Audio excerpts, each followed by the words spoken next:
Congrats if you made it this far, ladies and gentlemen. We're going to go through, we're going to look at our running back rankings, starting off with Christian McCaffrey, numero uno. Tough matchup going up against Baltimore. It does not matter. He's Christian McCaffrey. Going down to tier 2. We had Kyren Williams at number 2 last week. After thinking about it a ton, honestly, I don't know who else we would go with outside of Kyren Williams again this week. Looking at the amount of running backs that have this kind of workload, you have about 2 guys, it's CMC and Kyren Williams. And on top of this, it's an offense that's moving the ball down the field successfully. It's not a horrendous matchup going up against the Saints. You have a 24-point implied team total for Kyren Williams here. So I understand it seems crazy. Trust me, I never thought in a million years we'd be ranking it this way. But no, Kyren Williams looks to be a locked and loaded top 3 running back every week. Now, going over to our next guy, we will have Rachaad White. Looking at White, another running back that has an extremely safe workload from a week-to-week perspective. Just going to go out there. You can pencil him in for at minimum 3 to 4 targets, most likely 3 to 4 receptions. And at the same time, he has touchdown upside. We've seen it all season. James Cook, you could say the same thing about. The difference is with Cook, you are going to have to deal with some vulturing at the goal line, both from Latavius Murray and Josh Allen. What I love about James Cook currently, however, is it is a beautiful matchup going up against the Los Angeles Chargers, where you have a 28-point implied team total for the Buffalo Bills. We'll go Alvin Kamara at 5. With Kamara, you have the receiving usage, and hopefully you know by these rankings, this is for a full PPR format. Obviously, we're very on the guys that can actually go out there and catch the ball. If you can't catch the ball, you're going to be much lower in these rankings. But Kamara, consistent workload that you can rely on every single week. There's not going to be too much to talk about. Dropping down to our next tier, I'm going to be ranking Jonathan Taylor here. Now, I'm recording this right before the Monday night game, so it's not official.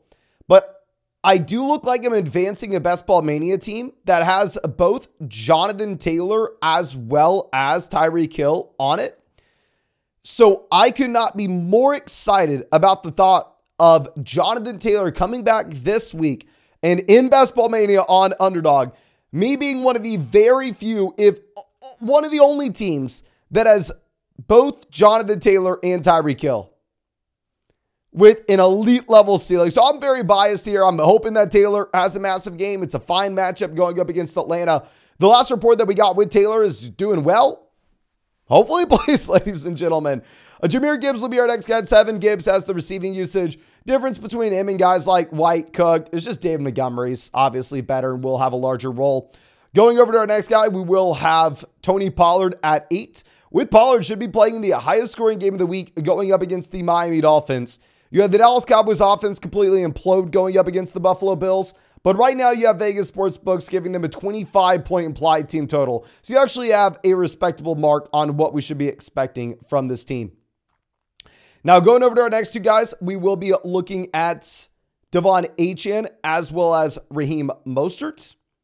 With Achane and Mostert, I think you can rank them in either way. I'm going to go Mostert ahead of Achane based on what we've seen as of late. Obviously, if you were in our Sunday morning live stream, you heard me tell a lot of people to bench Achane. The reason being game time decision, turf toe. You assume that he's going to be working with a little bit of a smaller workload. I know people are frustrated, but what were you expecting this week, right? I mean, if Achane wasn't fully healthy, I think you assume that they're going to give Mostert the role, but he should be healthier, so I think they're a lot closer this week. Both guys are going to be guys that I'm penciling in as a must-start option. Now, going over to Travis Etienne at 11. With Etienne, this will be a running back that it's a little bit dependent on the Trevor Lawrence update. Lawrence is in the concussion protocol. So if Lawrence misses this next week, I would put Etienne right around this range. If Lawrence ends up playing, then I think you can move Etienne up ahead of the Miami backs and more so in line of what we have with someone like Tony Pollard. But with the possibility you're going to have no Trevor Lawrence, I do want to have him down here. Now, dropping down to our next tier, I am probably even too high on this guy still. Bijan Robinson at 12. I was sending up prayers that this guy was going to come in and be a league winner for the fantasy football playoffs. Clearly, that is not happening. It is just a very sad sight to see. You have Tyler Algier and Cordell Patterson seeing a larger workload this past week. Bijan kind of fading backwards. So while I want to sit here and while I want to keep on ranking Bijan Robinson as a top 5 running back and pretend like nothing's happening, I can't do it. I mean, I have to be realistic and say, okay, yeah, I mean, this is a running back that's seeing less and less and less work. Now, David Montgomery will be our next player at 13. With Montgomery, great offense, obviously has the elite level line. You're seeing Gibbs not only have the receiving usage, but also the usage at the goal line, which is why Montgomery is getting a lot of these empty calorie looks and will be lower in these rankings than he previously was. Now, Breece Hall at 14 is going to be a running back that's in a beautiful matchup going up against Washington. What we're used to seeing every single week is an offense in New York that has an implied team total of 14, 15 points that projects out to be one of the worst teams in the entire NFL. But this week, going up against Washington, with how bad this Washington defense is, you have the Jets with an implied team total of 20.5 points. It is a beautiful spot. I think you can be very excited about the matchup against Washington. For that reason, I'm starting Breece. I mean, like, if you're comparing this to the implied team total that you have with Kyren Williams only at 24.25. Like, these offenses project out to be somewhat similar. Keep in mind, Kyren does play on Thursday, however. And in that Thursday game, if y'all wanted to go out there and check out any of the underdog pick'ems that you have, you can find an underdog pick'em for Matthew Stafford, more than less than half a total yard if you use promo code FLOCK on Underdog Fantasy. Code FLOCK is also going to get you a 100% deposit match, plus our rest of season fantasy football rankings and tiers, and that Stafford pick'em more than less than half a total yard. Now, moving over to our next guy, we'll go Devin Singletary. We're assuming that CJ Stroud's going to play. Now, it's a very tough matchup going up against Cleveland, but you do have Devin Singletary projecting out to be the 3-down workhorse. At least that's what we saw this past week with Dameon Pierce literally having absolutely nothing here. Then DeAndre Swift will be our next guy at 16. With Swift, can't really talk about it a ton. I'm recording this right before the Monday night game, so please don't hold my feet to the fire here.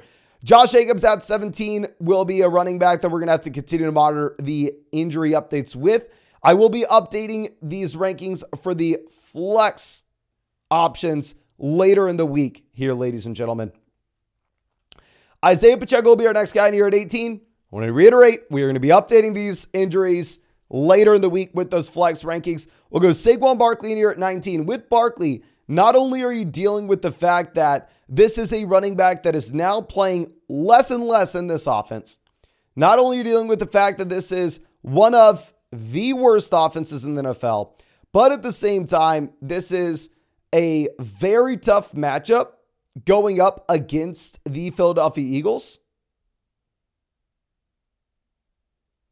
So personally, I would rather opt to not play Saquon Barkley if you have great options. Like, I'm definitely playing Travis Etienne, Kyren Williams, Rachaad White all over Saquon, right? Just crazy to say that you're going to be going through and sitting Saquon here.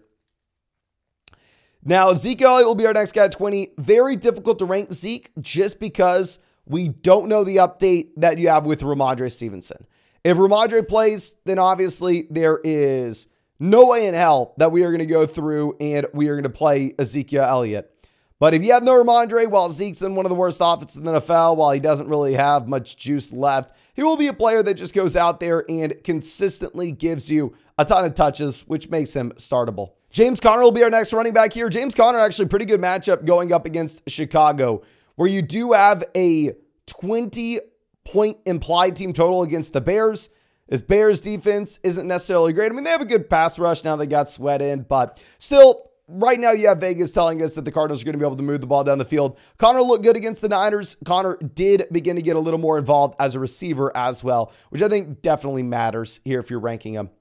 Joe Mixon will be our next guy at 22. It's interesting to see that you actually have Chase Brown taking more and more, which is not something I expected. I thought that Brown would be someone that maybe is a little bit of an interesting pickup in Dynasty. More so at the end of the day, this would be a player that's a premium handcuff back. But no, I mean, he's going out there and he is actually eating into Mixon just a bit. It's not the best matchup in the world going up against Pittsburgh. You have a 20.5-point implied team total, which is better than what you have with another running back from that 2017 class. You have Austin Eckler here. Now, I think you could make an argument to have Austin Eckler lower than this.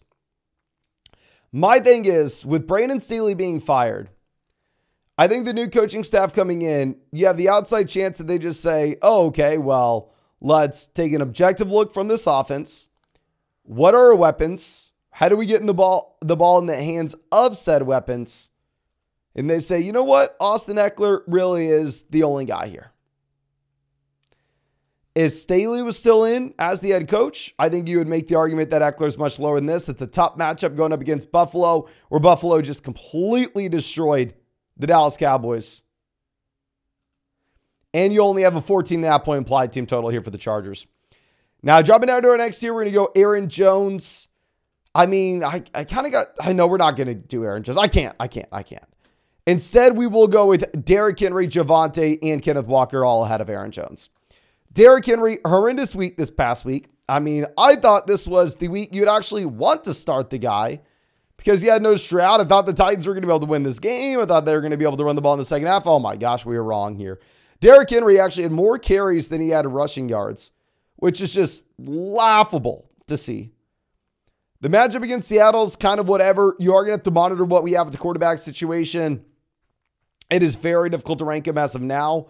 Javonte going up against New England. I mean, you had a ton coming from the running backs in KC, but it is still pretty tough matchup going up against the New England Patriots here. And Javonte did just really struggle going up against the Lions.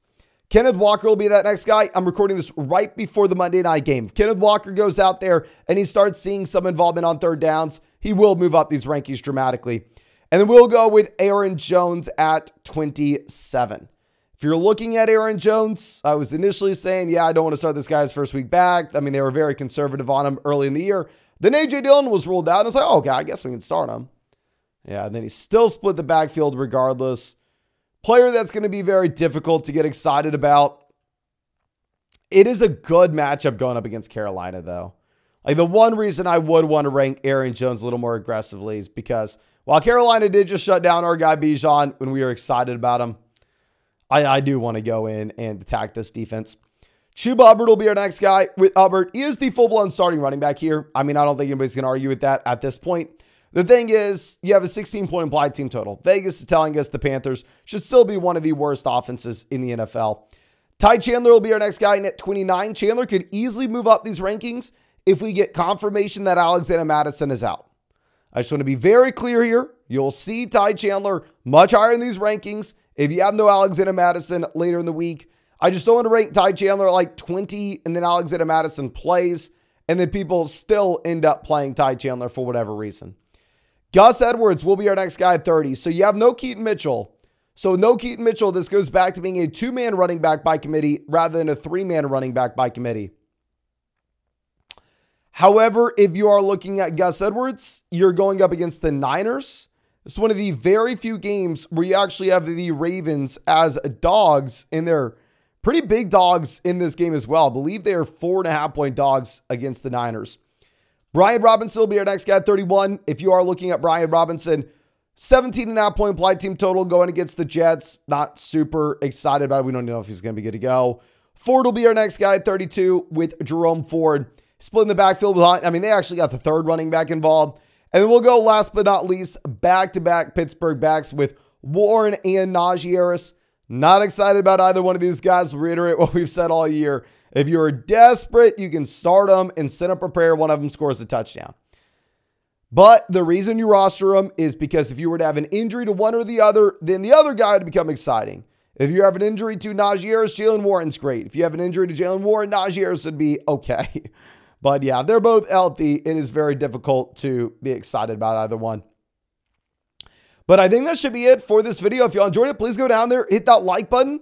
And I will stop uploading videos on this channel in about a week or two. We don't have much longer here. It was one hell of a season with y'all. Thank you so much for sticking with us. But if you want to follow us through the offseason, I'll be uploading videos every single day on the Dynasty Football Flock channel. So I got started on YouTube, was talking Dynasty, my favorite way to play. But yeah, I'm not going to upload those videos here just because I know a lot of y'all don't care about fantasy football in the offseason, which is completely fine. But yeah, if you wanted to check out that underdog pick'em for Thursday, you can get Matthew Stafford more than less than half a total yard with promo code FLOCK on Underdog Fantasy. And find that link in the description in the comment section. But I think that's all I have for you. Again, thank you, ladies and gentlemen. I really appreciate you and really hope we get to see you out with the live stream later tonight.